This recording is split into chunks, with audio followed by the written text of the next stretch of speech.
ഇന്ന് തന്നെ ഡൗൺലോഡ് ചെയ്യൂ. കാണൂ നിങ്ങളുടെ ഫേവറേറ്റ് ഷോസ്.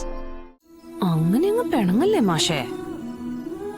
ജോലി നഷ്ടപ്പെട്ട സങ്കടത്തിലിരിക്കുന്ന ഭർത്താവിന്റെ മനസ്സൊന്ന് സന്തോഷിച്ചോട്ടെ എന്ന് കരുതി അടുത്ത് വന്ന് ഒന്ന് രണ്ട് കൊച്ചു വർത്താനം പറയാന്ന് വിചാരിച്ചപ്പോ കടിച്ചീറാൻ വരുന്നു. ശാരദാമ്മ വെക്കുന്ന കാര്യം അവള് പറഞ്ഞത്, അല്ലാതെ ശ്യാമ വെക്കുന്ന കാര്യമല്ല.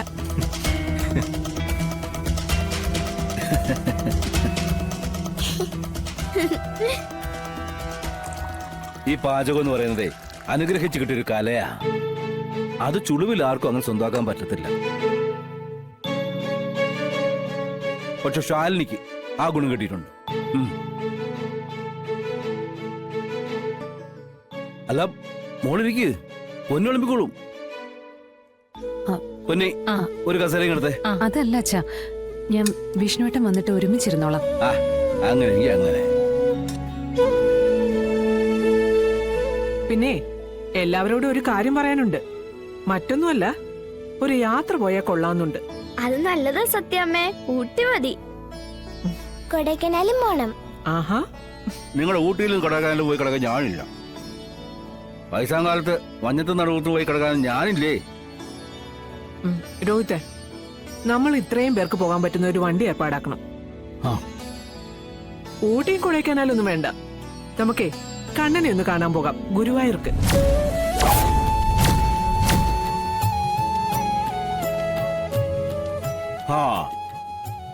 ഇത് മണി അടിക്കാനാ?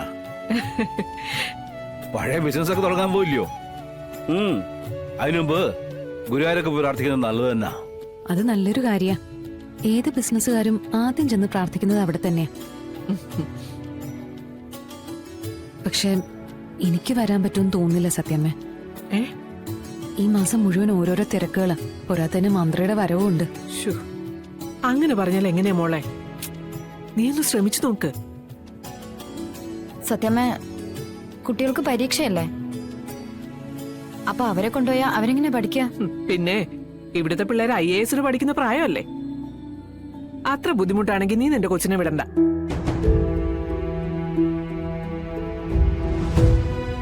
ശാലിനിയുടെ കൊച്ചിനെ വിട്ടോളും അല്ലേ മോളെ? അങ്ങനെ പറഞ്ഞാ പറ്റില്ല, എനിക്കും വരണം. ഞാൻ കുട്ടികളുടെ ഭാവി ഓർത്തിട്ടാ പറഞ്ഞേ. ശ്യാമേ, കണ്ണന്റെ അനുഗ്രഹം കിട്ടിയതിന് ശേഷമുള്ള പഠനമൊക്കെ മതി. രോഹിത്തെ, ആരൊക്കെയാ വരുന്നേ നോക്കിയിട്ട് വണ്ടി ബുക്ക് ചെയ്യേ. അമ്മ പോയില്ലേ ഞാൻ പോവും. പപ്പി അങ്ങനെ പറഞ്ഞു കൊടുക്കും മോളെ. നിന്റെ അമ്മ ഇപ്പോഴേ പഴയ കാളവണ്ടി യുഗത്തിലാ നിൽക്കുന്നത്. അവിടുന്ന് വല്ല വണ്ടിയും വിളിച്ചോണ്ട് ഇങ്ങോട്ട് വരാൻ പറ.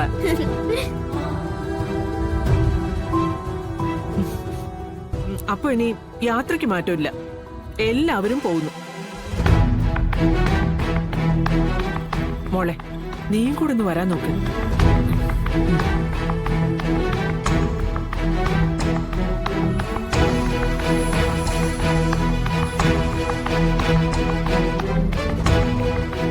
എന്തുവാലേ, ഇതൊരു നല്ല തീരുമാനമായിട്ട് എനിക്ക് തോന്നുന്നത്. അല്ല, ഇത്ര നേരിട്ട് വിഷ്ണു എന്തിയേ? അവന്റെ അത്താഴം കഴിക്കുന്ന പരിപാടിയൊന്നും ഇല്ലേ? ഇതെവിടെ പോയേക്കോ? ടെറസിൽ കാറ്റും കൊണ്ടിരിക്കുന്നുണ്ടാവും. വിശപ്പ് വരുമ്പോ വന്ന് കഴിച്ചോളൂ. അച്ഛൻ കൈ കഴിക്കും.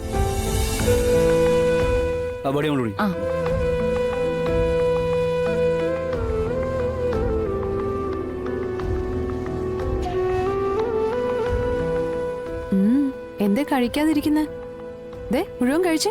മതി അമ്മേ. അങ്ങനെ പറയാൻ പറ്റില്ല, ഇത് മുഴുവൻ കഴിക്കണം. കുറച്ചേ ഉള്ളൂ. പൊന്നിയും കൂടി ഇരുന്ന് കഴിക്കേ. നാളത്തേക്കുള്ള മാവരച്ചു വെച്ചിട്ട് ഞാൻ പിന്നീട് കഴിച്ചോളാം. പണി തീർത്താ പിന്നെ സമാധാനത്തോടെ ഇരുന്ന് കഴിക്കാമല്ലോ. എന്നാ ശരി.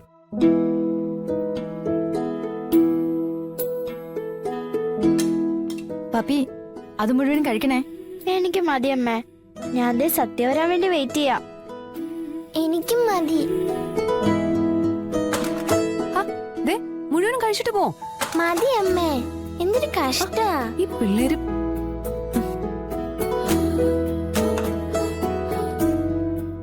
രോഹിത, അവരെയും കൂടി ഒന്ന് കഴുകിച്ചേക്കേ.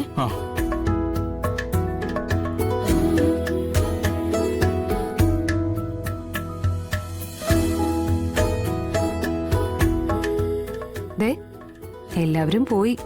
എന്റെ പുളിമാങ്ങ ഇഞ്ചിക്കറി അല്പം കഴിച്ചോ? എനിക്കൊന്നും വേണ്ട. ഹ.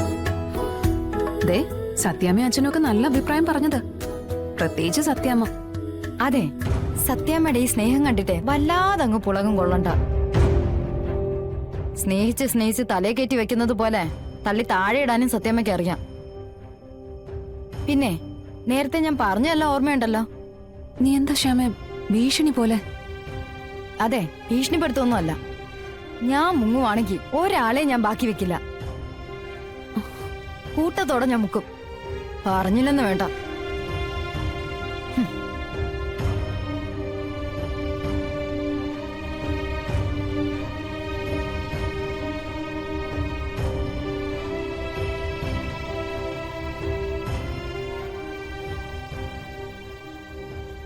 നീ ആലോചിക്കേ, പട്ടിണി കൊണ്ട് വയറ് നിറച്ച് ജീവിതം അഡ്ജസ്റ്റ് ചെയ്ത് മുന്നോട്ട് കൊണ്ടുപോകണോ, അതോ സമ്പത്തുള്ള രാജ്യത്തിന്റെ രാജാവായി പട്ടുമെത്തിയിൽ ഇരിക്കണോ എന്ന്?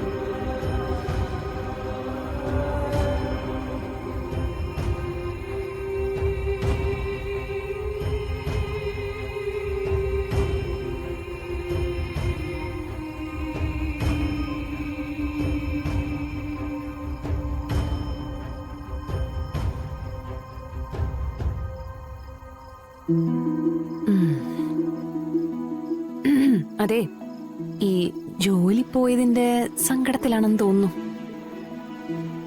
ജോലി പോയ സങ്കടത്തില് വിഷമിച്ചിരിക്കുന്ന ഭർത്താവിനെ സന്തോഷിപ്പിച്ച് സങ്കടം അകറ്റേണ്ട കടമ ഉത്തമയായ ഒരു ഭാര്യയ്ക്കുണ്ട്. അതുകൊണ്ട് നമുക്കൊരു പാട്ടങ്ങ് പാടിയാലോ? നമുക്ക് നമ്മുടെ ആ സ്ഥിരം പാട്ടങ്ങ് പാടാം. ഹൃദയ സരസിലെ പ്രണയ പുഷ്പമേ. അല്ല, അതിപ്പോഴും വാടിയിട്ടൊന്നും ഇല്ലല്ലോ. അല്ല, ഇന്നെന്താ ഫയൽ നോട്ടൊന്നുമില്ലേ? ഇല്ലെങ്കിൽ പോയി കിടന്ന് ഉറങ്ങാൻ നോക്ക്. ഞാനേ അല്പസമാധാനത്തിന് വേണ്ടിട്ട് ഇവിടെ വന്നിരുന്നേ. ഇനിയിപ്പോ അതിന് സമ്മതിക്കില്ലെന്ന് വെച്ചാൽ ഞാൻ പുറത്തു വല്ലോട്ടും അങ്ങോട്ട് പോവാം. അല്ല പിന്നെ. അയ്യോ, അങ്ങനെ അങ്ങ് പിണങ്ങല്ലേ മാഷേ. ജോലി നഷ്ടപ്പെട്ട സങ്കടത്തിലിരിക്കുന്ന ഭർത്താവിന്റെ മനസ്സൊന്ന് സന്തോഷിച്ചോട്ടെ എന്ന് കരുതി അടുത്ത് വന്ന് ഒന്ന് രണ്ട് കൊച്ചു വർത്താനം പറയാന്ന് വിചാരിച്ചപ്പോ കടിച്ചു കയറാൻ വരുന്നു. പുറത്തേക്ക് ഇറങ്ങി പോകുന്നു. എങ്ങോട്ടേക്ക്? കൂടി വന്ന ആ ബീച്ചിന്റെ കരയിൽ പോയി കുറച്ചു നേരം അലറി വരുന്ന തിരമാലകളെ നോക്കി ഇരിക്കുമായിരിക്കും. പിന്നെന്ത് ചെയ്യും?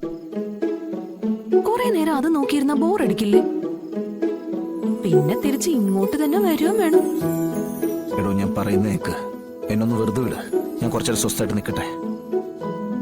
അല്ലെങ്കിൽ വേണ്ട, ഞാൻ തന്നെ പോവും.